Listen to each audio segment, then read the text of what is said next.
네, 여러분 반갑습니다. 시바스입니다. 자, 지난 영상에 이어서 주택도시보증공사 2편 시작해 보도록 하겠습니다. 늘 하던 대로 항목 분석 예상 평가지표 작성 전략은 영상에서 하단 고정 댓글 링크 따라가시면 예시 있으니까 확인하시면 되겠죠. 시작하기 전에 구독, 좋아요 부탁드리면서 시작해 보겠습니다. 항목 1번부터 5번까지는 1편 영상이 있으니까 참고해 주십시오. 자, 6번 항목 바로 갑니다. 지금 이제 갈등을 중재하거나 효율적으로 과제 및 업무가 진행될 수 있도록 의사소통을 한 경험에 대해서 물어보고 있습니다. 자, 이건 대인관계 능력을 평가하는 거예요. 대인관계에서 갈등 관리 능력이라는 하위 능력이 있는데 NCS에서 어렵죠.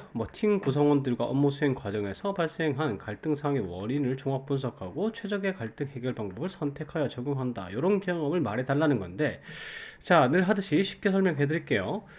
갈등 해결을 위한 올바른 태도만 잘 기재가 되면 됩니다. 어차피 갈등 관리 사례라는 게 갈등이 이렇게 발생을 했어요. 그래서 이 갈등을 해결을 하기 위해서 적극적으로 제가 나섰어요. 이런 사례밖에 될 수 없습니다. 그래서 여러분들이 이런 이제 갈등 해결을 위한 올바른 태도 부분, 이 부분만 조금 기재를 해주시면 됩니다. 첫 번째로는 경청을 통해서 A와 B가 갈등이 생겼으면은 요 A와 B의 의견을 다 들어봤다. 왜 갈등이 생겼는지 원인 파악을 해봤다. 그리고 주변에 C나 D, E라는 사람이 있으면은 주변인들에게도 물어봤다. 이렇게 갈등의 원인을 파악을 하기 위해서 경청 능력을 발휘한 걸 써주시면 되고요. 그 다음에 팀 내 소통 활성화를 통한 갈등의 중재, 그러니까 A와 B가 대화하게 만들었다, 아니면 다 같이 대화하게 만들었다. 여러분들은 A와 B의 이 갈등 사항만을 기재하시는 경우가 많은데, 그게 아니라 A 그룹과 B 그룹 간의 갈등을 해결한 사례를 작성하셔도 됩니다. 그럴 경우에는 이제 A 그룹과 B 그룹 사이에 오작교라고 가지고 우리가 이런 이제 그 소통을 활성화, 이 둘 그룹 혹은 이 개인 둘 간의 소통이 이루어지도록 내가 도왔다라는 정도의 내용이 들어가면 되고요. 그래서 이 갈등을 해결하기 위해서 적극적으로 개입했다, 이런 이제 내용이 들어가면 됩니다. 그리고 이 항목에서는 의사소통의 노하우를 적어야 되는데, 의사소통의 노하우라고 하면은 이제 조직생활에서 의사소통의 노하우라고 하면은 세 가지가 있어요. 첫 번째는 명확하고 간결한 의사 전달. 그러니까 이런 경우가 생기겠죠. A하고 B하고 갈등이 생겼는데 A가 직접적으로 뭔가 자기 얘기를 하는 게 아니라 돌려 말하는 스타일인 겁니다. 그러면 B는 잘못 알아듣고 요들 사이에 오해가 발생하게 되겠죠. 그래서 부정확한 의사소통으로 인해서 오해가 발생하고, 그로 인해서 갈등이 발생한 사례를 갖다가 만약에 적으실 것 같으면은, 저는 명확하고 간결하게 정확하게 의사 전달을 하는 스킬을 가지고 있습니다. 그래서 A가 B한테 전달하려는 거, B가 A한테 전달하려는 거 정확하게 정리해서 이 갈등을 해소했습니다. 이런 식으로 갈 수 있는 거죠. 자, 두 번째는 열린 소통의 환경을 조성하는 겁니다. 이런 사람들 있죠. 왠지 A하고 B가 서먹서먹한데 C가 끼면은 대화가 원활하게 됩니다. 친구들끼리도 이런 게 있잖아요, 그룹 사이에. 그래서 이런 사람은 이제 소통의 분위기, 이야기를 꺼내고 이제 소통을 나눌 수 있게 도와주는 조력자의 가능성이 큰 거고요. 열린 소통의 환경을 조성하는 데 굉장히 능력이 있는 사람입니다. 그래서 나는 이 팀원들, 주변인들 간의 소통을 활성화하는데 그런 노하우가 있다, 이렇게 작성을 할 수 있겠죠. 그래서 그를 통해서 갈등을 해결했다, 이렇게 가면 되는 거고, 마지막으로 하나는 이제 나는 의견 충돌이 생기면은 조그마한 갈등, 정말 이런 경우 있잖아요. A하고 B하고 갈등이 생겼는데 정말 눈치 빠른 사람이 아니면 눈치를 못 채는 경우가 생기죠. 그래서 서로 필요한 말만 하고 그렇게 이제 갈등이 조금 있는데, 그 상황을 갖다가 인지하는 사람이 있고 인지하지 못하는 사람이 있습니다. 그래서 나는 좀 비교적으로 눈치가 빠르다. 눈치가 빠르고 이 사람이 하는 속마음이나 이 의사소통하는 속뜻, 그러니까 의도라고 그러죠. 의도 파악하는 능력이 조금 빠르다. 그래서 나의 이런 능력으로 A, B가 갈등이 있다는 걸 알았고 조기에 진화했다, 이런 식으로 기재하셔도 되고요. 그래서 의사소통의 노하우로 갈등을 해결한 사례를 기재를 하시려면 요 세 가지 중 하나로 여러분들이 해당하는 것을 활용해서 작성하시면 되겠죠. 그래서 작성 플러스는 이렇게 돼요. 제가 가진 의사소통 노하우나 스킬이 있는데 그걸 통해서 갈등을 중재한 경험이 있습니다. 어떤 상황에서 갈등이 발생했는데 일단 경청을 통해서 이 갈등의 원인을 파악하기 위해서 노력했어요. 그리고 제가 가진 의사소통 스킬, 뭐 명확한 의사 전달, 소통 분위기 활성화, 혹은 눈치가 빠르다 이런 걸 통해서 적극적으로 중재했습니다.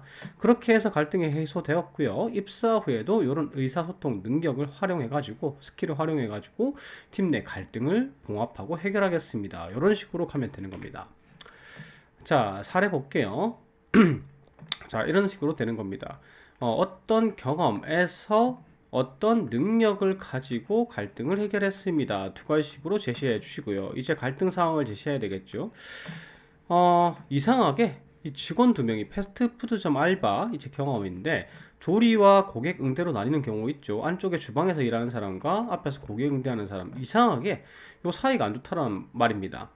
그리고 특히나 여기 A와 B가 있었는데 사이가 굉장히 안 좋은 거예요. 자, 이제 뭐 해야 되죠? 경청을 통해서 원인 파악을 해야 됩니다. 그래서 원인 파악을 해보니까 주변 동료들에게 물어보고 그리고 본인들에게 물어보니까 일단은 뭐 주문 실수와 관련해서 크게 한번 다툰 적이 있는데 그 이후로 말을 하지 않는다. 근데 이 본인들과 얘기를 해보니까 이 싸운 뒤에 상황을 불편해하고 있다. 이런 경우 있죠. 이 화해를 해야 되는데 화해할 타이밍을 못 잡았다는 얘기죠. 그래서 어떤 능력, 나의 소통 활성화 능력. 그래서 조금이라도 더 소통할 수 있게 근무 시간을 같이 배치하고 중간중간에서 서로 소통을 할 수 있게 이렇게 분위기를 만들어주고 이렇게 해가지고 갈등을 해결했습니다. 이렇게 되는 거죠. 만약에 명확한 의사 전달 스킬로 가실 경우에는 이제 자, 요런 걸로 가실 경우에는 제가 둘 사이에 오해가 있었는데 정확하게 제가 전달해줬다. 이렇게 갈 수가 있는 거고, 그 다음에 요 상황에서 눈치가 빠르다. 그리고 이제 조그마한 갈등이라도 제가 인지할 수 있는 능력이 있다. 이런 이제 소통의 스킬로 가실 거면 소통의 스킬로 가실 거면은 여기서 미묘한 갈등이 있었다. 다른 사람들은 눈치를 못 챘다. 이런 스토리 라인을 가져가시면 되겠죠. 자, 그래서 이렇게 갈등은 마무리되었고 저의 효과적인 소통 능력으로 이제 팀의 효율을 높이겠습니다. 이렇게 마무리를 하시면 되는 거죠. 제가 제시드린 사례는 500자가 좀 넘겠죠. 여기에 500자이기 때문에 사례가 그렇게 길게 적을 수는 없어요. 사례를 간결하게 작성해 주시면 되겠습니다. 장목 7번 가볼게요. 요거 여러분들 속으실 확률이 큰데 여기서 대인관계라는 단어가 나왔으니까 이건 대인관계 능력이다 이렇게 생각하실 경우가 많습니다. 자, 근데 이 표현이 중요해요. 원만한 관계 또는 협력적 관계를 형성한 경험입니다. 이거 대인관계가 아니라 직무 수행의 태도를 평가하는 겁니다. 자, 여러분들 생각해 보세요. 대인관계 능력이라고 하면은 고객 서비스 능력, 갈등 관리 능력, 그리고 뭐 팀워크, 리더십, 협상 능력 이런 게 대인관계 능력이에요. 근데 이 것들이 다 팀을 위해서 기여하는 능력이고 갈등을 중재하는 능력이고 이런 이제 타인에게 좋은 영향력을 끼치는 행동이지 협력을 이끌어내거나 원만한 관계를 유지하는 그런 능력들은 아니라는 거죠. 그래서 사실 대인관계 키워드 중에서 어떤 걸 써서 쓰더라도 이 질문의 맥락과 맞지 않습니다. 그래서 제가 이상하다고 생각을 해서 여러분들의 직무 기술서를 살펴봤는데 모든 직무에 공통적으로 들어가 있는 태도가 있습니다. 요거예요. 여러분들 지금 직무 기술서 확인하시고요. 다른 직무의 직무 기술서도 한번 확인해 보세요. 요게 반드시 들어가 있어요. 대인관계를 활성화할 수 있는 긍정적인 자세와 커뮤니케이션 능력. 커뮤니케이션 능력 같은 경우에는 앞서서 평가했기 때문에 여기서는 긍정적이고 적극적인 자세를 가지고 평가를 하는 거죠. 그래서 이런 거예요. 그러니까 긍정적인 자세, 협조적 자세로 신뢰를 얻거나 협력적 관계, 원만한 관계를 만들어낸 사례를 제시해 주십시오. 이런 맥락의 질문인 겁니다. 자, 그래서 우리는 요런 내용만 적으면 되는 거예요. 작성 플러스는 이래요. 자, 긍정적인 자세와 협조적인 자세 또는 적극적인 자세로 신뢰나 원만한 관계를 형성한 경험이 있습니다. 두 가지식으로 제시하시고 그런 사례를 제시한 다음에 입사 후에도 그런 긍정적이고 적극적인 태도로 임하겠습니다. 이런 식으로 기재를 하시면 됩니다. 예시 보여드릴게요. 인턴 당시에 항상 웃는 얼굴과 긍정적인 자세로 직원분들과 원만한 관계를 유지하고 신뢰를 얻은 경험이 있습니다. 뭐 이런 자세가 아니더라도 이런 경우 있잖아요. 뭐 MBTI E 성향 외향적인 분들 같은 경우에는 뭐 적극적인 자세나 긍정적으로 뭐 잘 웃거나 이런 자세로 이제 좀 신뢰를 얻었던 경험이 있을 수가 있는데, 좀 내향적이신 분들은 이런 사례가 별로 없잖아요. 내향적이신 분들은 배려 이런 걸 키워드로 잡으면 됩니다. 뒤에서 챙겨주는 거죠. 그래서 사례를 제시해 드리면은 이제 사례 제시돼야 되겠죠. 요런 게 이제 긍정적인 사례입니다. 뭐 신입 사원으로서 상사가 부르면은 뭐 크게 대답하고, 그다음에 긍정적으로 언제까지 해드리면 좋을까요? 이런 식으로 긍정적인 반응을 보이는 거. 그러니까 요 사례를 너무 비슷하게 쓰려고 하지 마시고 이런 사례면 됩니다. 여러분들이 상대방이 어떤 부탁을 했을 때 여러분들이 상대방이 웃으면 부탁하기가 쉽잖아요. 그리고 답변을 적극적으로 해주면은 부탁하기 쉽잖아요. 그러니까 내가 부탁하기 쉬운 사람이었다. 그 정도로 사람들이 나를 갖다가 긍정적인 마인드를 가진 사람이다. 협조적인 사람이다라고 평가하였다. 라고 생각할 수 있는 사례를 제시하시면 되는 겁니다. 그러니까 누군가의 부탁에 대해서 적극적으로 대응하고 적극적으로 도와줬던 경험을 제시하시면 되는 거죠. 자, 그리고 이런 부분이 들어가면 좋아요. 이거는 성향이잖아요. 성향이기 때문에, 성향이자 성격이기 때문에 긍정적이다, 적극적이다 이런 거는 주변의 평가가 자기소개서에 기재가 되면 좋습니다. 이런 내용이요. 과장님은 제 목소리에 기분이 다 좋아진다고 말씀하셨습니다. 이게 주변의 평가죠. 자기만 그렇게 생각하는 게 아니라 주변에서도 나를 적극적이고 긍정적인 사람으로 평가했었다. 이런 내용이 들어가는 거죠. 그래서 입사 후에도 이런 태도를 유지하겠습니다 하면서 마무리하시면 됩니다. 항목 7번은 대인관계가 아닙니다. 긍정적이고 적극적인 태도, 그러니까 협조적인 자세를 평가하는 그런 항목이라고 보시면 됩니다. 자, 8번 가볼게요. 요거는 뭐 설명할 필요도 없죠. 이거 준법입니다. 준법, 규정 준수에 관한 거죠. 직업윤리를 평가하는 거고요. 준법성을 평가하는 건데, 직장에서 정해진 규칙이나 규범을 잘 따르고 지키는가, 요걸 이제 평가하는 항목이죠. 그런데 누가 이 질문에 대해서 저는 규정을 잘 지키지 않았어요, 이렇게 기재하는 사람 없겠죠. 전부 다 어떤 어려운 상황이었는데 규정을 지켰어요. 저는 끝까지 이렇게 어려웠어요. 막 이런 식으로 적잖아요. 그래서 사실 8번 항목 자체는 편차가 거의 없습니다. 만약에 편차를 내시려면, 여러분들이 만약에 사례가 있다면 나도 지키고 남들도 같이 지키게 만든 좋은 영향력을 발휘한 사례라면 더 좋습니다. 그래서 이러한 사례가 있다면은 편차를 내기 위해서 반드시 기재하시는 게 좋습니다.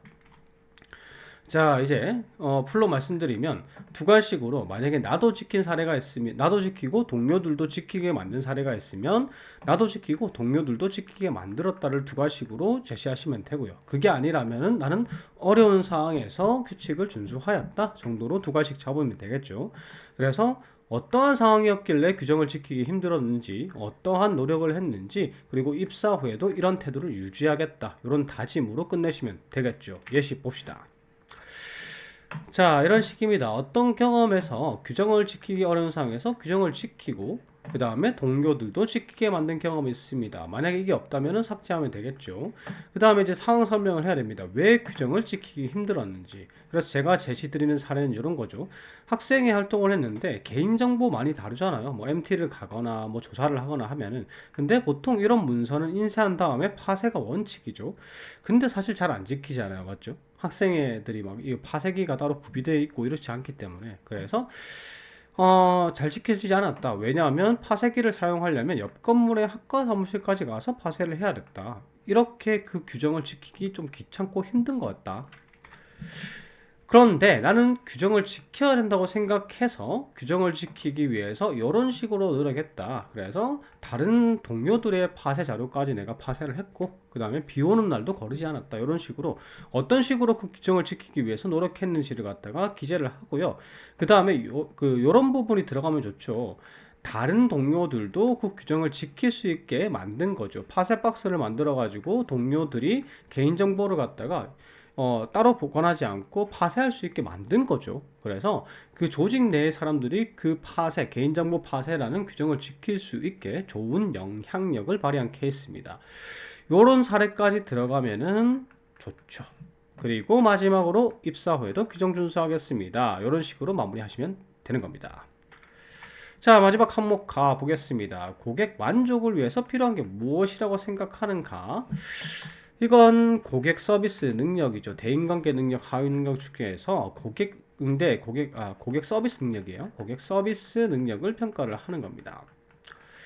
NCS적으로 설명을 하자면 이런 거예요. 뭐 다양한 요구에 대해서 해결책을 마련하고 제공된 서비스에 대해서 만족을 분석하고 조합하여 향후 서비스에 반영할 수 있는 능력 이렇게 되어 있는데 쉽게 설명드리겠습니다. 고객 서비스 능력은 NCS에서 하, 중, 상으로 나뉩니다. 고객이 어떤 서비스 요청을 해서 제공하면은 하, 요청하기 전에 니즈 파악해서 제공하면 중, 그 고객이 만족한 걸 확인하고 이 고객이 이래서 만족했구나 하고 느낀 다음에 다른 고객에 반영을 하면은 이거는 상평가입니다. 조금 더 쉽게 설명해 드리면 식당 갔어요. 식당에 딱 갔는데 이 쨍그랑 소리가 났어요. 보통 수저 떨어지면은 쨍그랑 소리가 나죠. 그래서 고객이 띵동 하고 벨을 눌렀을 때 가져다 주면, 수저를 가져다 주면 고객 서비스 능력 중에 하겠죠. 그런데 숟가락이 떨어진과 동시에 조건 반사처럼 벨을 누르기 전에 숟가락을 미리 딱 가져다 줍니다. 그러면 고객 서비스 능력 중이겠죠. 당연히 고객은 이 벨을 누르지 않았는데도 숟가락을 가져다 주는 데 있어서 만족감을 느끼겠죠. 왜냐하면 내가 내 마음을 읽고 있고 나를 계속 관찰한다는 거, 고객을 위해 노력한다는 게 보이잖아요. 그래서 요까지가 중이고 상은 뭐냐면 벨이 울리기 전에 숟가락을 떨어뜨린 고객에게 숟가락을 가져다 주면은 만족을 하는구나. 그렇게 느낀 다음에 다음 서비스부터는 계속 그렇게 하는 겁니다. 이런 식이 상입니다. 향후 서비스에 반영을 하는 거죠. 자, 그래서 우리는 이런 플롯으로 작성하셔야 돼요. 고객 중심의 태도가 중요하다. 고객을 관찰하고 만족을 갖다가 확인하고 서비스를 계속 개발하는 게 중요하다. 개선시켜 나가는 게 중요하다. 저는 고객을 만족시킨 사례가 있는데 그런 식으로 행동을 했었다. 그래서 요런 행동을 했는데 고객이 만족을 하셨고, 여기서는 이제 고객이 요청하기 전에 서비스가 제공된 사례면 더 좋긴 하겠죠. 이게 중이니까 그렇게 되면. 그래서 이런 사례를 통해서 고객이 만족한 걸 깨달았다. 그래서 이걸 갖다가 향후 서비스에도 반영을 해서 활용을 했다. 이후에 다른 일을 했을 때. 그래서 입사 후에도 이런 식으로 나는 고객 서비스를 계속해서 개선시켜 나갈 수 있는 사람이다. 이런 식으로 마무리하시면 되겠죠. 자, 이렇게 됩니다.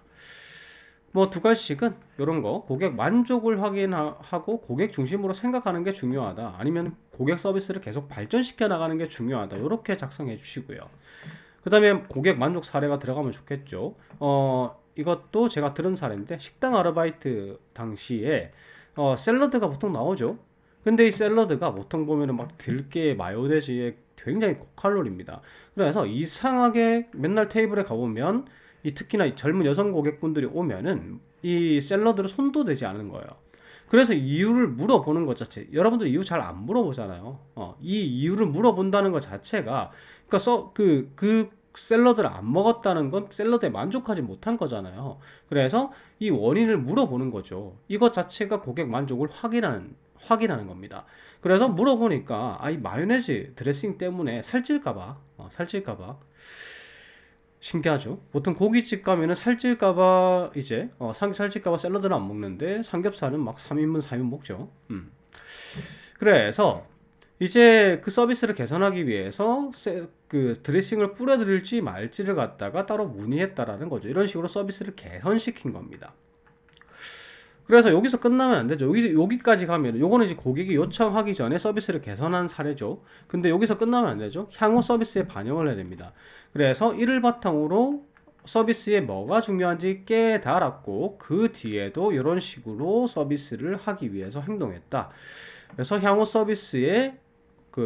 서비스도 계속해서 개선해 나갔다. 아니면은 내가 느낀 바를 바탕으로 향후 서비스에 반영을 했다. 이런 내용이 들어가면 되는 겁니다. 그래서 이제 고객을 관찰하고 만족을 확인하는 게 얼마나 중요한지 깨달았고, 그래서 그 뒤로 계속 그렇게 했다. 그래서 다른 예로 중장년 고객분들에게 먼저 물어본 다음에 찬물이나 미지근 물을 가져다 드렸다. 이런 분들 많아요. 실제로 식당 아르바이트 같은 거 하다 보면은 이 중장년 고객들이 찬물을 못 마시는 경우가 많습니다. 이빨 때문에, 이 때문에, 치아 때문에 못 마시는 경우가 있습니다. 그래서 뭐 그런 걸 갖다 개선한 사례죠. 이렇게 향후 서비스에 반영한 사례를 제시해 주는 겁니다. 그래서 나는 고객을 살피고 만족을 확인할 줄 아는 사람이다. 그를 통해서 서비스를 끊임없이 개선해 나갈 수 있는 사람이다. 이런 식으로 마무리 지어주시면 되겠죠. 자, 항목 9번인데 4번이라고 돼 있네요. 여기까지 항목 9번까지 모두 공략해 봤고요. 제 영상이 도움이 됐다면 구독, 좋아요 부탁드리겠습니다. 감사합니다.